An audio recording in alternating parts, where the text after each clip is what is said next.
My son's school called me and asked, "Why did we find your son unconscious in the bathroom? Why are you asking me? He should be in the hospital right now." I jumped out of my chair when they explained. The secretary told me they couldn't authorize emergency services because my wife hadn't signed off on that permission and said I needed to get there as fast as possible because his lips were turning blue. I was already running to my car before she finished talking. I called Isabella while speeding through traffic. She picked up on the third ring, sounding way too calm for someone whose child was unconscious at school. When I asked why she didn't authorize emergency services, she gave me an answer that made my blood freeze. Because I don't trust the medicine. That's the same reason I didn't vaccinate him. Her voice was matter-of-fact, like she was discussing grocery shopping. "What do you mean you didn't vaccinate him?" "We agreed to do it." I swerved around a slow driver, nearly clipping their mirror. "Because real science doesn't lie." She hung up before I could respond. 8 years of marriage and she'd been lying about our son's vaccines. All those pediatrician visits where she must have forged documents or found some quack doctor to sign off on exemptions. All while I thought we were on the same page about our child's health. The school parking lot was chaos when I arrived. An ambulance sat by the entrance with its lights off because they couldn't treat a minor without permission. I sprinted past them into the building where the principal met me at the door. He led me to the nurse's office, talking rapidly about finding Ryan unresponsive and how long he'd been out. Ryan was on the small bed, looking smaller than he should at 10 years old. His skin had a grayish tint, and his breathing was shallow. I scooped him up without hesitation and ran back to my car. The ambulance crew tried to stop me, but I wasn't waiting for paperwork while my son's lips were blue. The drive to the hospital was the longest 15 minutes of my life. I kept reaching back to shake Ryan's shoulder and talking to him constantly, telling him to wake up, to stay with me. His eyes fluttered a few times but wouldn't open. His breathing stayed shallow and scary. The emergency room took him immediately when they saw his condition. Nurses surrounded us as I carried him to a bed. Doctors started working before I even finished explaining what little I knew. They pushed me out to the waiting room, promising to update me soon. I called Isabella 6 times, but she didn't answer. Texted her updates about Ryan being in the hospital. Nothing. Instead, my phone buzzed with a Ring camera notification from our house. I almost ignored it, but needed any distraction from the waiting. The video showed Isabella's car pulling into the driveway, but she wasn't alone. Pastor Kent from her church got out of the passenger side, looking around nervously. They kissed and hurried inside. I stared at my phone, trying to process what I'd just seen. A nurse called my name before I could spiral further. Ryan was stable and awake. I practically ran to his room where he looked small and fragile against the white sheets, but his eyes were open and focused. I hugged him carefully while trying not to cry. "What happened, buddy? Do you remember anything?" Ryan's voice was raspy but clear. "My teacher. She gave me too much galaxy gas. She said it's because it'll make me smarter." I sat there staring at Ryan while my brain tried to make sense of what he just told me. The nurse walked in right then and started checking the monitor showing his oxygen levels. She wrote numbers on a chart while I pulled out my phone and sent a quick text to my attorney friend asking if she could call me about something urgent. Ryan's eyes kept closing like he wanted to sleep, but I needed to know more about what happened. The emergency room doctor came in holding a clipboard and looking serious. He explained that Ryan's blood work showed clear signs of nitrous oxide in his system. That's what some people call galaxy gas, and it can cause the exact symptoms Ryan had at the school. He ordered more tests right away to check if there was any damage to Ryan's organs or brain. The thought of my son having brain damage from something his teacher did made me sick. I stepped into the hallway and called the school principal on his cell phone. He answered on the second ring, and I told him exactly what Ryan said about Ms. Wellington giving him gas to make him smarter. His voice went from confused to shocked in about 2 seconds. He promised to start investigating immediately and said he'd put Ms. Wellington on leave until they figured out what happened. I went back to Ryan's room just as Isabella finally showed up. Pastor Kent was right beside her, which made my blood boil, but I kept my mouth shut for Ryan's sake. Isabella started going off about how hospitals pump kids full of dangerous chemicals, and we should take Ryan home for natural healing. The doctor cut her off fast with actual facts about nitrous oxide poisoning and how Ryan could have died without proper treatment. She tried to argue, but the doctor wasn't having it, and kept explaining the medical reality of what happened. My attorney friend Sarah walked in right then, and I'd never been happier to see her. I pulled up the Ring camera footage on my phone showing Isabella and Pastor Kent kissing in our driveway. Sarah looked at it and nodded while Isabella's face went white. She said the affair would definitely help with custody, but we needed to focus on Ryan's immediate safety first. About an hour later, a detective showed up with a woman who specialized in interviewing kids. They sat with Ryan and asked him gentle questions about what happened at the school. Ryan told them Ms. Wellington had something she called brain boost time, where kids breathed from balloons. He said it made him feel funny and dizzy, and that other kids felt the same way. The detective took notes while the specialist made sure Ryan felt safe talking about it. My phone rang, and it was the principal calling back already. He said they searched Miss Wellington's classroom and found multiple nitrous oxide canisters in her desk drawer. She apparently ordered them online, thinking they were some kind of safe way to help kids focus better. The principal sounded disgusted and said the police were on their way to pick her up. A woman from Child Protective Services arrived next and introduced herself as Mrs. Garcia. She needed to assess the situation since Isabella had refused emergency medical care for Ryan. She took out a notebook and started asking about the vaccine situation and why Isabella didn't let the ambulance help. Isabella got defensive and started talking about government conspiracies, but Mrs. Garcia just kept writing. After about 20 minutes of questions, Isabella tried to leave with Pastor Kent. Mrs. Garcia told her she needed to stay for more questioning, since this was a serious medical neglect case. Pastor Kent mumbled something about having a church meeting and basically ran out of the room. Isabella stood there looking abandoned while I tried not to smile. Sarah had been on her laptop the whole time working on paperwork. She showed me the emergency custody filing she was preparing based on Isabella's medical neglect and the affair evidence. The forms talked about immediate danger to the child and the need for temporary sole custody. Sarah said between Isabella lying about vaccines and refusing emergency care, we had a strong case. She filed everything electronically right there from the hospital room. The judge would review it within 24 hours, according to Sarah. Ryan had fallen asleep by then and looked so small in that big hospital bed. I sat in the chair next to him, holding his hand and watching him breathe. Every few minutes, I'd check to make sure his chest was moving normally. Isabella sat in the corner texting on her phone and wouldn't look at me. Mrs. Garcia came back with more forms and said she was opening an official investigation. She explained that Isabella would need to complete parenting classes and follow all medical recommendations if she wanted to keep any custody rights. Isabella started crying but signed the papers anyway. The detective returned and said they'd arrested Miss Wellington at her apartment. She admitted to giving kids nitrous oxide for the past 2 months because she read about it on some wellness blog. Other parents were already calling the school demanding answers about their kids. The whole thing was turning into a huge mess for the school district. Sarah said we'd probably get a settlement offer pretty quick to avoid a lawsuit. But right now, all I cared about was Ryan waking up okay and keeping him safe from people who were supposed to protect him. The detective called me back while I was sitting with Ryan and said he needed to interview other families right away. Within 2 hours, he'd talked to 4 different parents whose kids were in Ms. Wellington's class, and 3 of them reported their children feeling sick or dizzy after something called brain boost time. One mom said her daughter threw up twice last week after school, but they thought it was just a stomach bug. Another dad said his son complained about headaches and feeling weird, but the teacher told him it was normal when kids were learning hard. The parents were texting each other like crazy, and everyone was mad as hell that this had been going on for months. The detective took statements from all of them and said this was turning into a much bigger case than just Ryan. A nurse came in with Ryan's blood test results, and the doctor followed right behind her looking serious. He showed me the papers and pointed to numbers that meant nothing to me until he explained that Ryan had vitamin deficiencies that only happen when kids haven't been vaccinated properly. His vitamin K levels were low, and he was missing antibodies for basic diseases like measles and mumps. The doctor said we'd need to start a catch-up vaccination schedule once Ryan was stable enough, but it would take months to get him fully protected. Isabella walked into the waiting room just as Sarah handed her the emergency custody papers. She looked confused at first, then started reading and her face went pale. She started crying and pulled out her phone to call people from her church, but I watched her face fall as call after call went unanswered. Sarah explained to her that the judge had already approved temporary sole custody for me based on medical neglect and the affair evidence. Isabella kept saying this wasn't fair and that she was just trying to protect Ryan from poison, but Sarah wasn't interested in arguing. The detective called me around dinner time to tell me they'd arrested Ms. Wellington at her apartment. She didn't resist and actually seemed confused about why she was arrested. The news spread through the parent group chat within minutes, and my phone wouldn't stop buzzing with messages asking how this could have happened and whether their kids were okay. Parents were sharing stories about weird things their kids had said about Miss Wellington's class that suddenly made sense. A woman from the hospital knocked on Ryan's door and introduced herself as the social worker. She sat down with me and explained that kids who go through medical trauma often need special help to process what happened. She handed me a folder full of papers about child therapists who work with kids who've been through scary medical stuff and trust issues with adults. She said Ryan might have nightmares or get scared of teachers or doctors for a while, and that was normal. She gave me her card and said to call if Ryan started showing signs of anxiety or if he seemed different from before.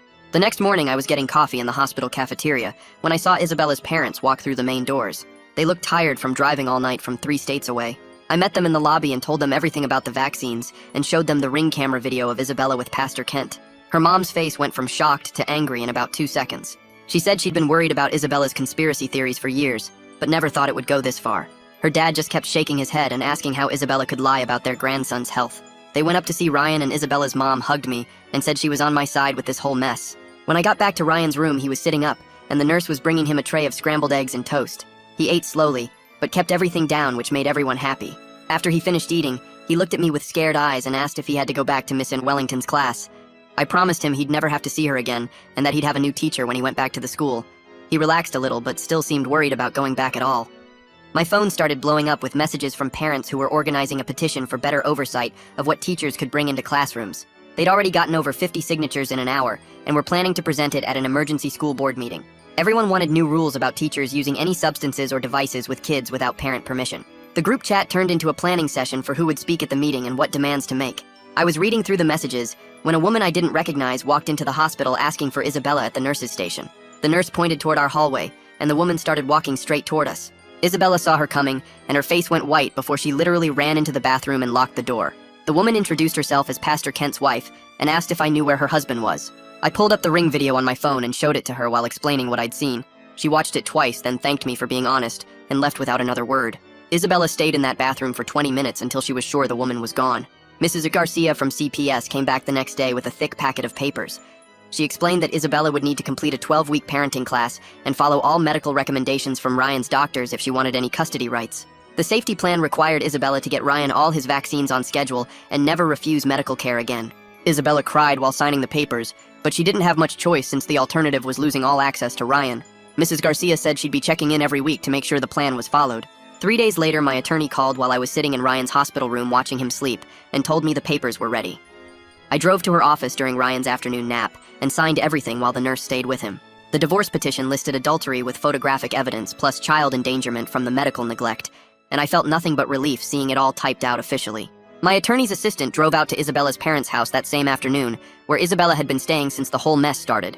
Isabella's mom answered the door according to the process server's report and called Isabella down from upstairs. The server said Isabella went white when she saw the papers and started crying, but she took them without arguing.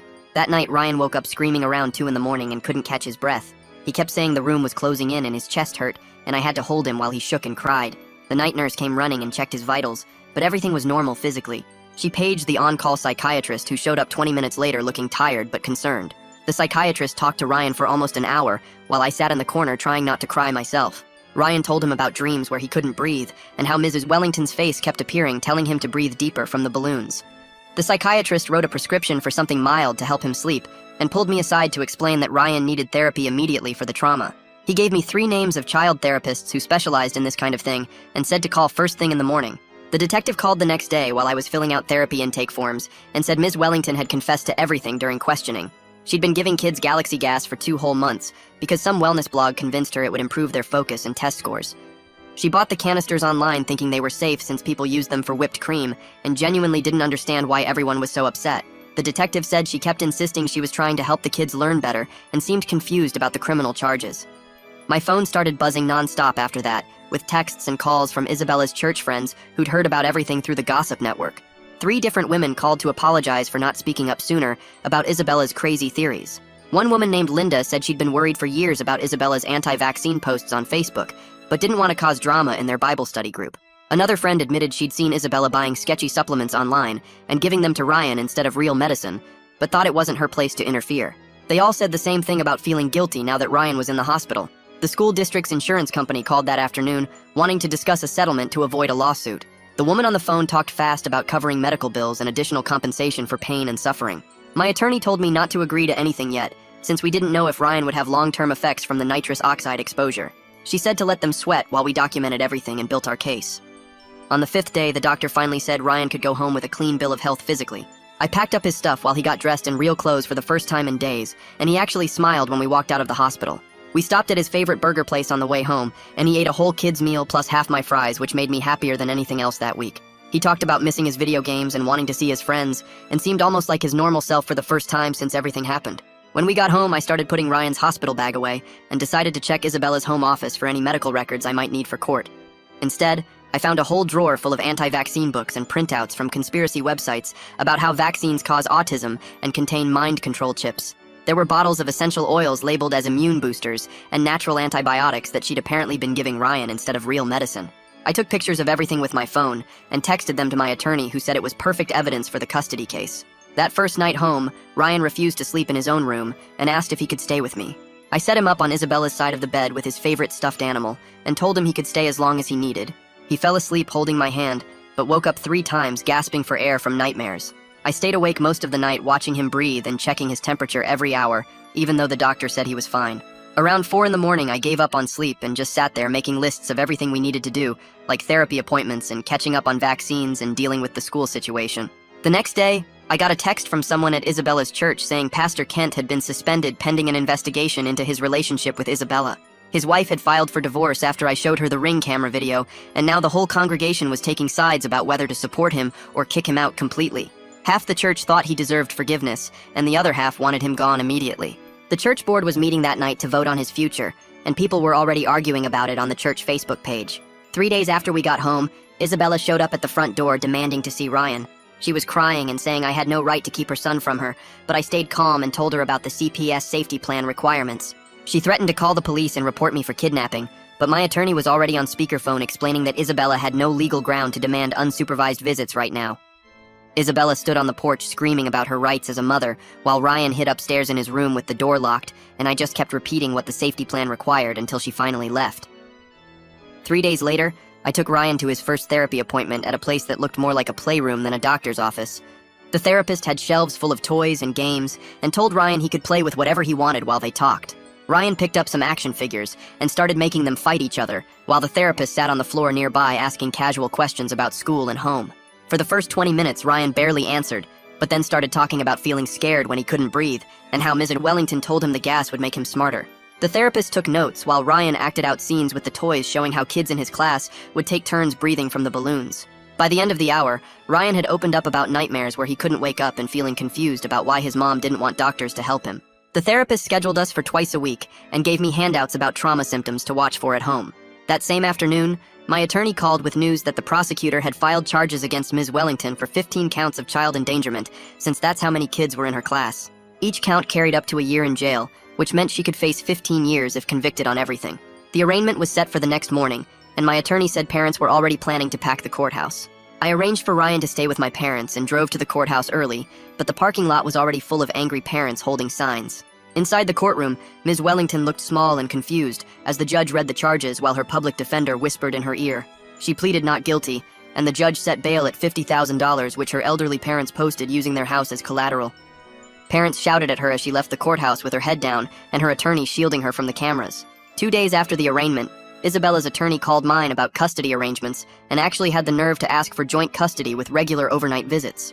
My attorney literally laughed out loud and told him we were going for sole custody with supervised visits, only based on the medical neglect and the affair evidence. Isabella's attorney tried arguing that she was still the mother and deserved equal rights, but my attorney shut him down with facts about the CPS safety plan and the vaccination lies. They went back and forth for 20 minutes before Isabella's attorney said they'd see us in court and hung up frustrated. The following Monday was Ryan's first day back at the school, but in a different classroom with a substitute teacher since Mrs. Wellington was suspended. I walked him to his new classroom where the substitute greeted him warmly and showed him to a desk by the window. The principal promised to check on Ryan twice a day and text me updates, which helped ease my worry about leaving him there.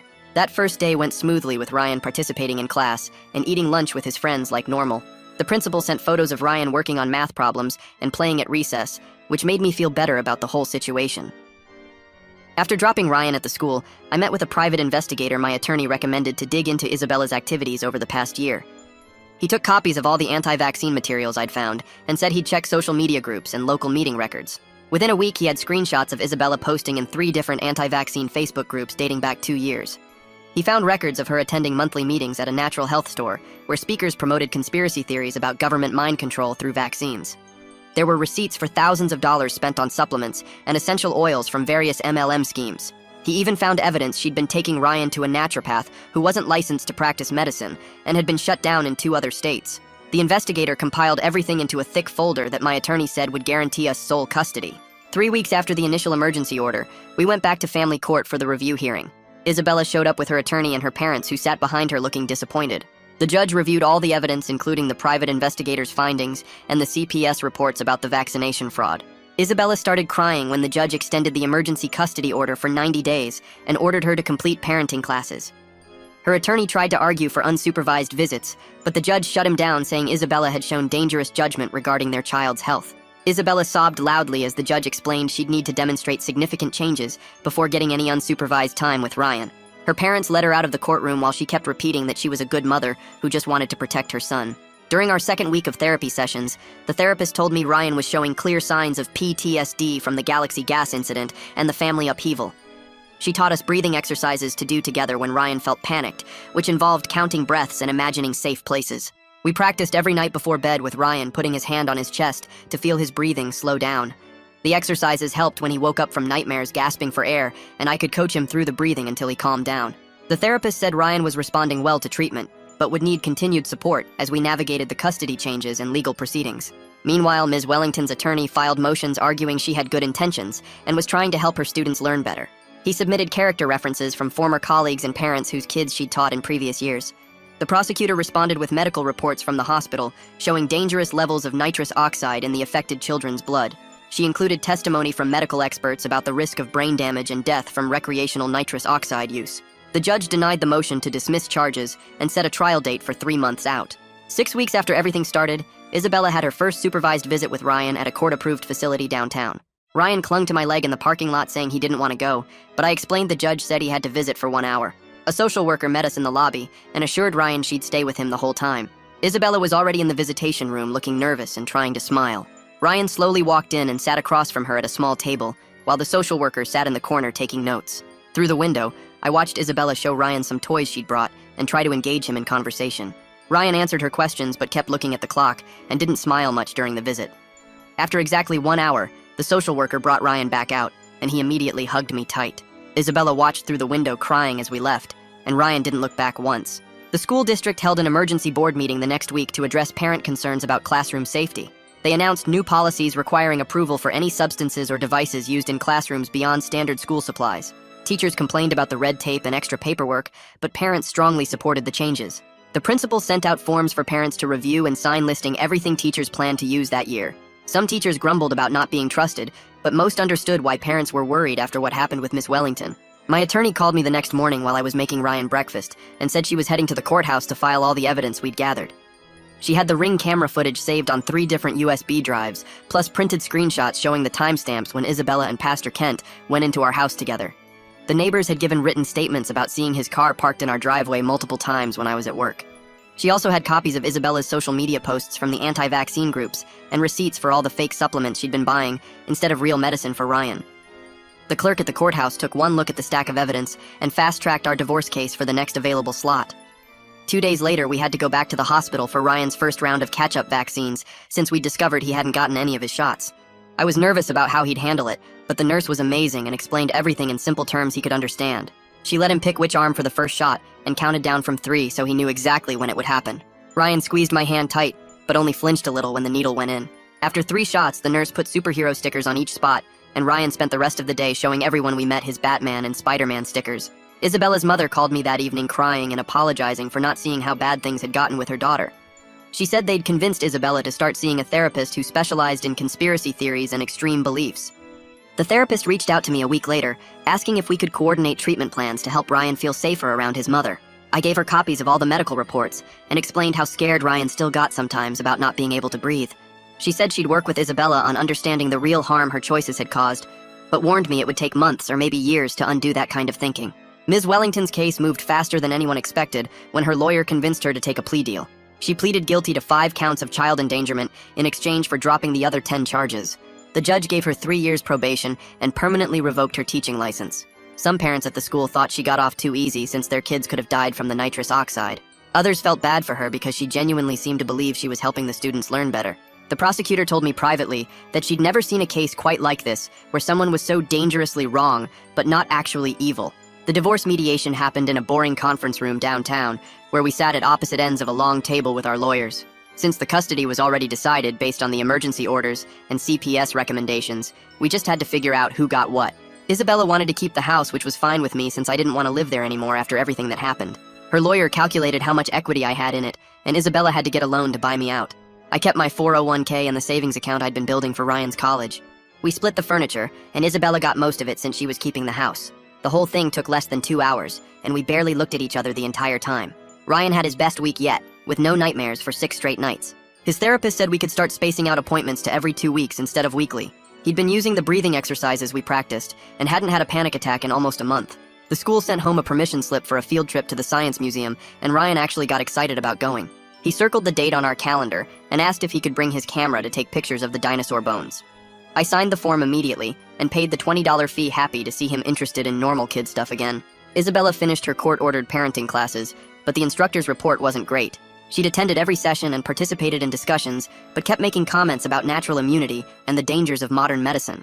The instructor noted that Isabella seemed resistant to changing her core beliefs, even when presented with scientific evidence. The judge read the report at our next hearing and ordered another 90 days of supervised visits only. Isabella's lawyer tried to argue for some unsupervised time, but the judge said protecting Ryan was more important than Isabella's feelings. I found a townhouse for rent about 10 minutes from Ryan's school and 5 minutes from my office. It had 3 bedrooms, so Ryan could have his own space plus a guest room for when my parents visited. The landlord was understanding about our situation and let us move in without a huge deposit. Ryan picked out paint colors for his room, choosing bright blue for the walls, and helped me tape off the edges before we painted. We spent a whole Saturday working together, and by evening his room looked completely different. He arranged his toys on the new shelves I'd bought and hung up posters of his favorite superhero movies. That night he said his new room felt safer than the old one.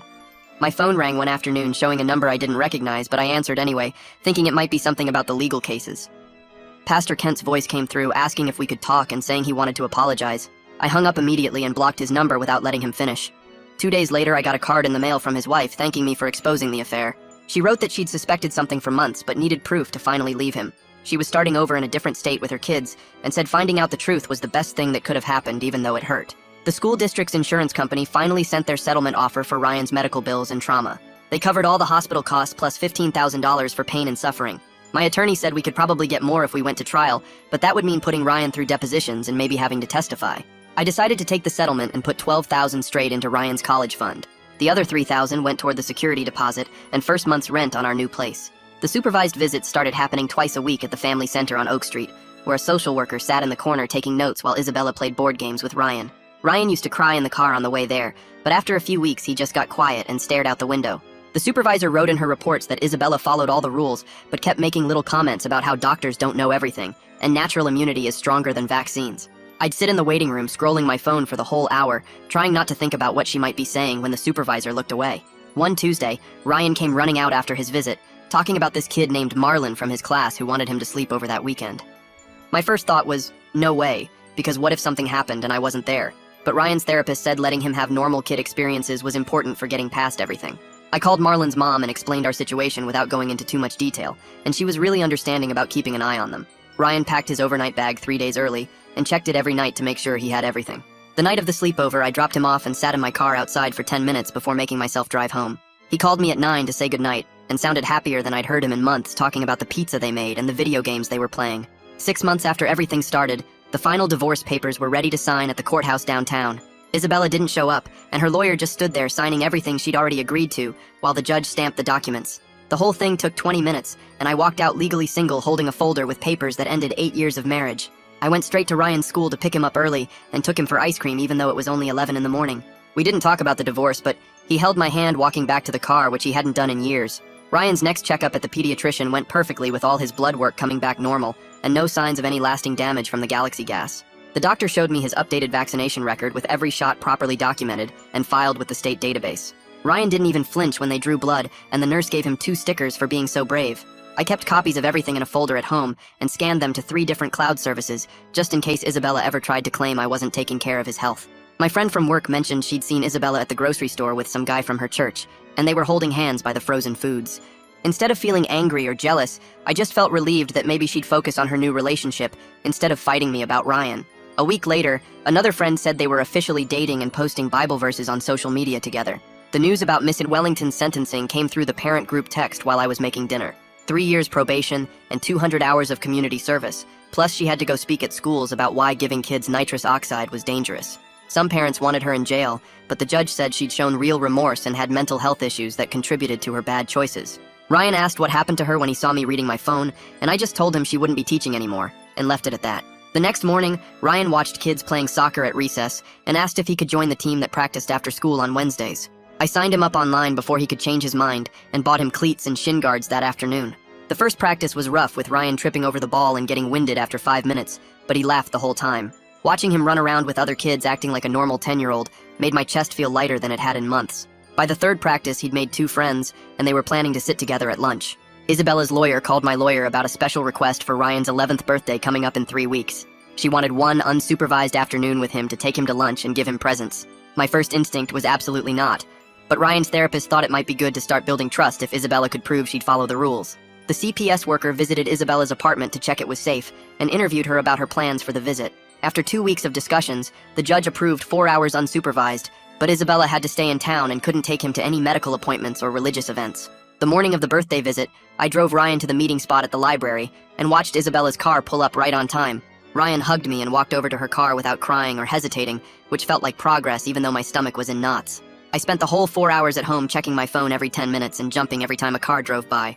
Ryan came back with a huge smile carrying a gift bag and talking about the arcade they went to and the burger place for lunch. He pulled out a new video game and a $100 bill, which seemed like a lot, but I didn't say anything since he was so happy.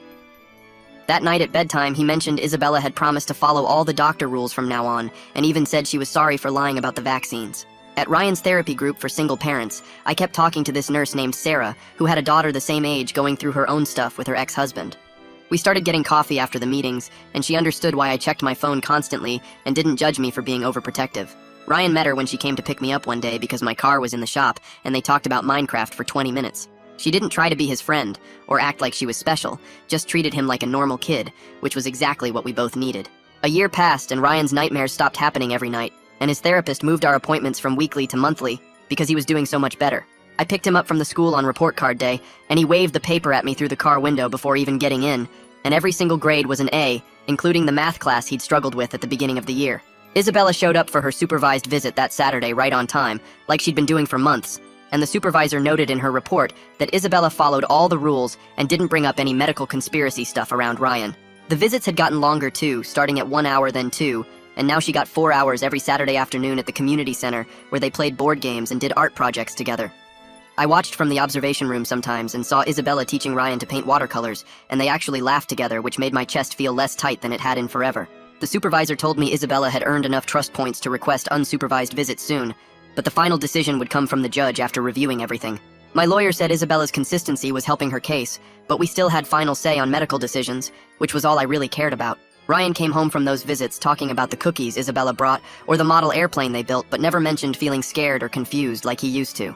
Pastor Kent's moving truck showed up on our old street, according to my neighbor who texted me photos of him loading boxes with some woman who turned out to be his ex-wife helping him clear out. The church newsletter that still got mailed to my apartment announced he'd taken a position 3 states away at a smaller congregation after membership at our local church dropped from 300 to barely 150. Isabella mentioned during a custody exchange that she'd found a new church closer to her apartment where the pastor was a woman who understood single moms better and didn't judge her situation.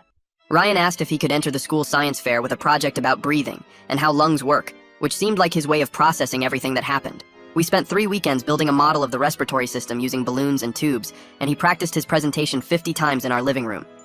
The night before the fair, he couldn't sleep from excitement, not fear, and kept adding facts to his poster board about oxygen levels and what happens when people don't get enough air. The judges gave him 2nd place overall and 1st place in the life sciences category, and he carried that blue ribbon everywhere for weeks. Standing in the gym watching him explain his project to other parents felt like the first normal parent moment I'd had since everything exploded. He told me that night he wanted to be a doctor who helps kids breathe better and maybe works in emergency rooms saving people. 2 years after the Galaxy Gas incident, we both showed up at Ryan's spring concert where he played trumpet in the 6th grade band. Isabella sat 3 rows behind me with her parents who'd moved to town to be closer to their grandson, and we all clapped when Ryan's solo part came up. After the concert, we stood in the hallway making small talk about Ryan's schedule and summer plans without any lawyers or supervisors watching us. Ryan hugged both of us separately, then ran off with his friends to get snacks from the cafeteria, like any other 12-year-old kid would do. Isabella and I managed to discuss his orthodontist appointment and soccer tryouts without arguing, which the old US never could have done. Ryan had joined the track team and the basketball team on top of soccer and spent most afternoons at practice or hanging out with his group of 5 best friends. His therapist called me after our last session saying Ryan didn't need regular appointments anymore because he'd worked through his trauma remarkably well and showed no signs of ongoing anxiety. The discharge paperwork said to call if anything changed, but she didn't expect to see us again, which felt like the biggest victory of all. Isabella sent me an email one random Tuesday with just 3 sentences saying she was sorry for lying about the vaccines and that she'd been wrong about medical care and that she understood why I'd fought so hard to protect Ryan. She wrote that it didn't fix the past, but she wanted me to know she'd changed her thinking after seeing how healthy Ryan was with proper medical care. Ryan found the email when he was using my laptop for homework and asked if I thought she really meant it, and I told him people can learn from mistakes, even big ones. Life settled into boring, wonderful routines of homework and sports practice and sleepovers and school projects and orthodontist appointments and parent-teacher conferences. Ryan grew 3 inches that year and needed new clothes every few months and started caring about his hair and asked a girl to the spring dance. We both learned that protecting kids means making hard choices and fighting battles you never expected to fight, but seeing them happy and healthy makes every difficult moment worth it. Thanks for sticking with me through all my questions and wonderings. It's always so interesting exploring this stuff together. Until we meet again, take care. Subscribe for more content like this.